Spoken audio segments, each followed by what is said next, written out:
What's good, YouTube? It's your boy JusticeXFalls. We back at it again with another video, and we got some Starfield news. IGN sat down with some of the team that's working on the game.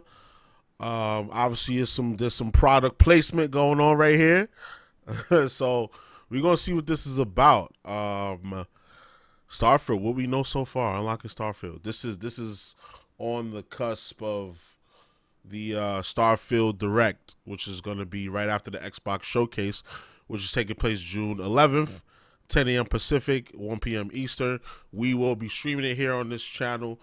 Make sure y'all pull up. I'm going to make the stream. I'm going to schedule the stream soon so y'all can like follow it, turn the noties on and all that. So without further ado, let's get to this video. Welcome to Unlocking Starfield, brought to you by Lucozade. Since its announcement in 2018, we've been counting down to Starfield's launch. And now Bethesda's first new IP in over 25 years is just on the horizon, with the game releasing on September 6th. While we wait patiently for the highly anticipated Starfield Direct on June 11th, we thought now is the ideal time to revisit the announcements and trailers that have us excited to join Constellation. Yes, sir.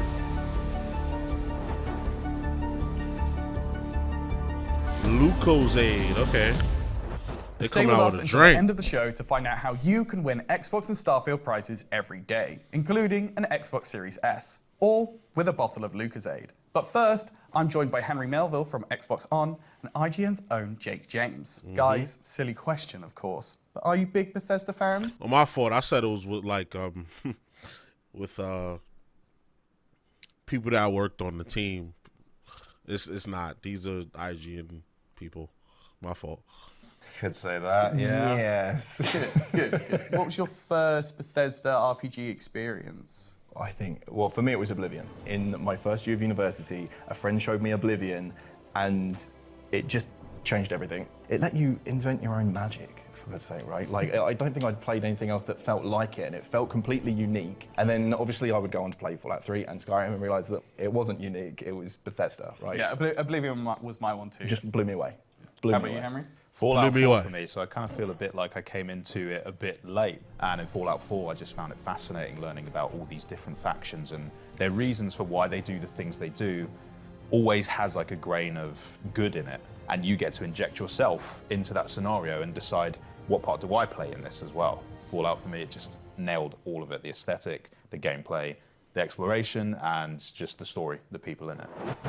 So in 2018, we got the announcement trailer. That's when we got to see the name for the first time. We saw that satellite and we saw that planet, and all we wanted was to learn more. It wasn't then until E3 2021, that's when we got the release date trailer, and we got to see more of the game, including like the items and environments. Henry, we know that this is gonna be a deep single-player experience. What does that mean for you?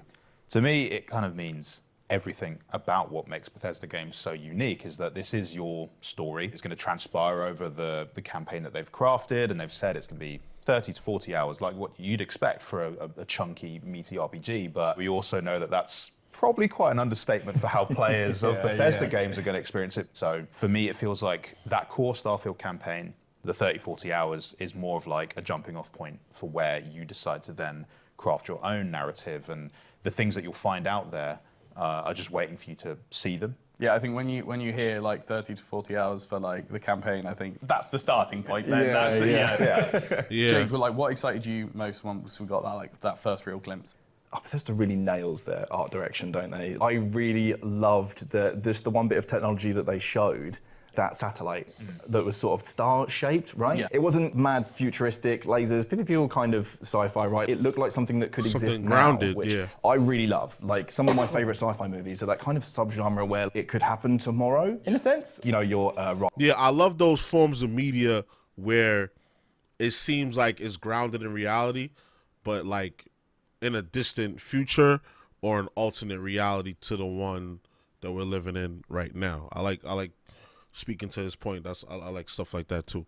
Rival, yeah, Interstellar, Contact, right? Like the human element is super grounded, realistic, feels very science-based. I'm sure a scientist would probably disagree with me, right? But to me as a viewer, it feels like just like it could happen tomorrow. And then later on we found out that they coined this term to bring their art team and their whole creative team together of NASA punk, leaning in on that kind of grounded in today's science type sci-fi, which I can't wait to see how Bethesda interprets that in Starfield. After that release date trailer, we got our first look at actual gameplay in June 2022, plus some more details on the story from Todd Howard himself. Jake, what jumped out at you about Starfield's universe? I honestly loved how much we learned and didn't learn. I mean, like Henry said, we've got like a 30 to 40 hour main narrative, but we know little about the plot points of that at the moment. But this universe is already so narratively rich, so primed for us to like get there and start telling our own stories. The idea of the settled systems 50 light years out from our solar system, learning the names of the factions was really exciting, right? Because as big Bethesda fans, you can kind of put yourself in the game already. You can look ahead. Like in Skyrim, we had the companions. In Fallout, you've always got the Brotherhood of Steel. Once you start to hear about the factions and their motivations, you really start to put yourself in the world, even though you haven't been in it yet. That's, I think, what really excited me. Nice. Yeah, Henry, similarly, what stood out to you from that first gameplay presentation? Immediately was seeing some of that galaxy that we're going to be exploring. So they confirmed that there's 1,000 planets, and yes, you can visit all of them, including our own solar system, which we know we will be able to visit at some point and see what Mars is like and what happened to Earth. 1,000 feels weirdly tangible. Like, yes, I didn't know that. We're going to be able to explore our own solar, I mean, that makes sense, our own solar system, and we get to see what Earth is like in this alternate reality. Wow, okay. I feel like I was going to wait till you finish talking, but based off what the other guy said, the mark of a good game is when you're anticipating playing it before you even play it. Like you say, I'm gonna do this. I'm gonna join this faction. I remember, you should use that as an example of a great all-time great game, San Andreas. Like I remember like learning about reading the Game Informer magazine and learning about the gangs and stuff, and it was rumored that you could join different gangs, but it ended up being, you down with Grove Street and you're going against the Ballers and all of that. And I was like, yo, I'm going to do this, I'm going to do that. I'm going to take over the territories. Like, it gets you super hype. And then when you purchase the game and you see it through and you do the things that you were talking about doing for like a year, a month, 2 years, however long since the game's been announced, it just gives you that full feeling of satisfaction and knowing that you spent your hard-earned money on an excellent piece of media. That's just what I wanted to add on to that.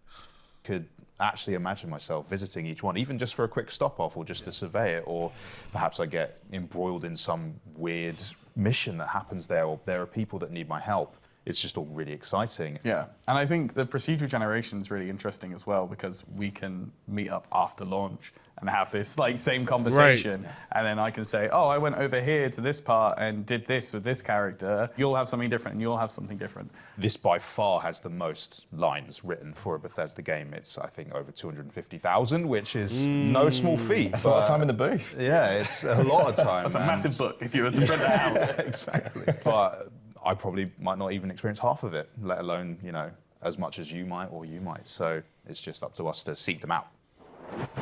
So they've done the post-apocalypse, they've done the fantasy setting. Henry, what about a game set in space specifically has you excited for launch? Part of it that's just always exciting in the Bethesda game is how it begins. Yeah. Create your own character. You've done probably about 20 hours in the character customizer just to get it just right. Minimum. Right. Yeah. And then it's that first big step out moment that Bethesda loved doing. With Fallout, you're coming out of the vault. With Skyrim, you're waking up on a cart and you're seeing just a dragon suddenly is attacking you. What's that going to be like in Starfield? What's that first beautiful landscape going to look like? And then Todd also went on to say that there's 2 step-out moments in Starfield. One step-out moment I'm looking forward to personally is that first flight, that first voyage, the first moment you get to fire the rockets and you're up and you're just going to wherever you've chosen to go. I can't wait for that. It's just majorly exciting. Jake, what has you excited about all this gameplay?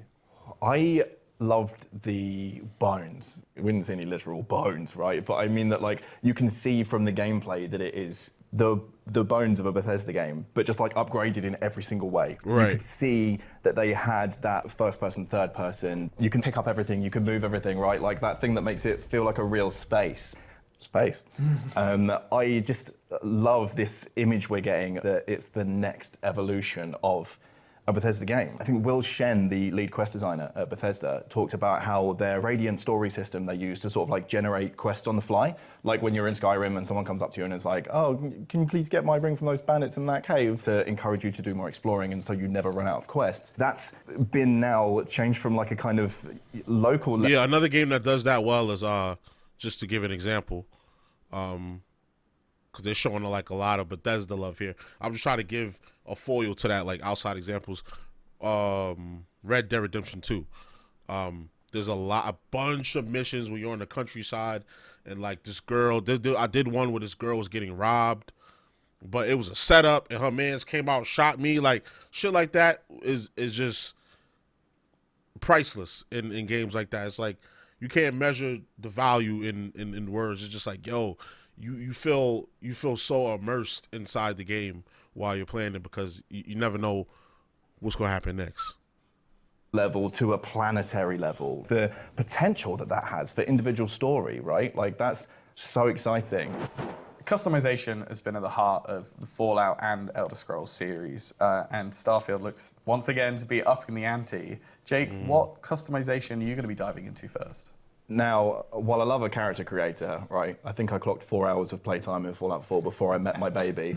I am just so excited by the building. This kind of modular style of building they have for the outposts, the fact that you can get them to generate resources, have them be operated by people you've met along the way, along your journey. I love that. I'm going to be spending some cozy game hours just like making little outposts. It's going to be so good. And the similar system they seem to be using for the ship building, the fact that you can construct your ship from all these modular elements, affect the layout and everything like that. I'm going to build a palace to fly around for as long as it's convenient, because like it appears that like the building also affects the stats. It'll affect the weight and it'll affect the maneuverability and the weapons and stuff. So maybe the palace wouldn't be good for dogfights, but just, like, it's going to look damn good. Yeah, right? Exactly. Interior design, Starfield edition. That's what you're going for. Nice. I don't know what this is. I'm gonna mute it. Oh, Katamari Damacy reroll. Okay. I never was interested in this game, yo. If you're down to this point, let me know if you've ever been interested in Katamari. Like I don't know, I've never been interested. Henry, when you're making your character and the character creation, what are you doing? Are you making yourself? Are you making a monstrosity? Are you doing something in between? A trend I often find myself doing in most games is I seem to always make a really old bald man.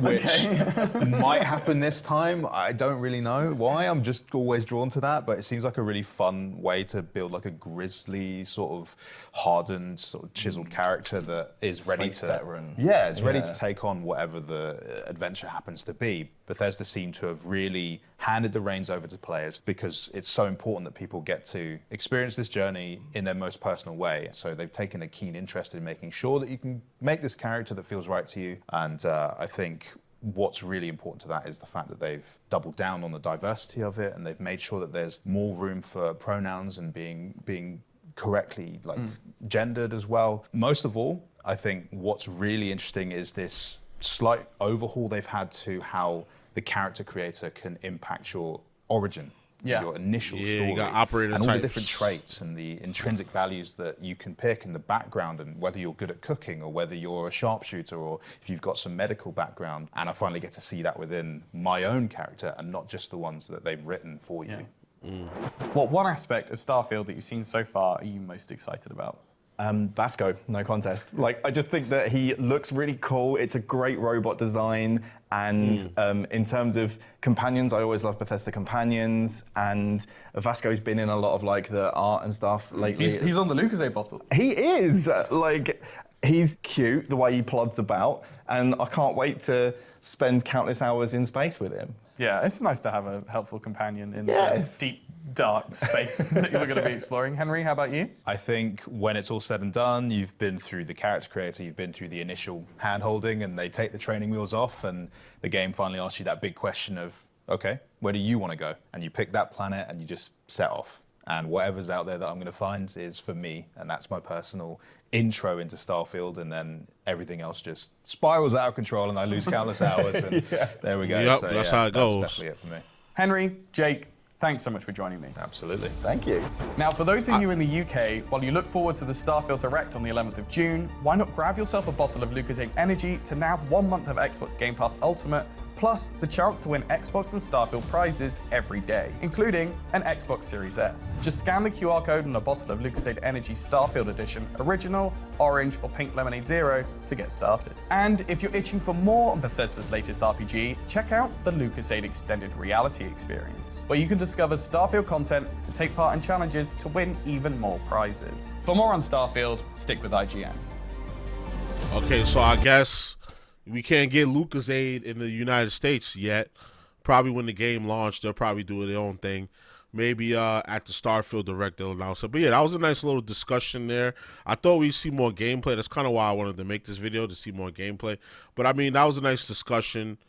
Yeah, I just love games that give you, like, they just throw a bunch of possibilities in a bag, and it's up to you to take them out and piece them together like it's a puzzle to create your own gaming experience. Those are, I would say, are usually the best games. Those are the top of the top games, unless it's just like an incredible narrative experience where it's like a movie or some shit. But other than that, I like it to where they give you the pieces to the puzzle, but there's multiple pieces and multiple puzzles, so you can put them and they all and all the pieces fit together the way, however you want them to fit, so you can make your own image that is your gameplay experience.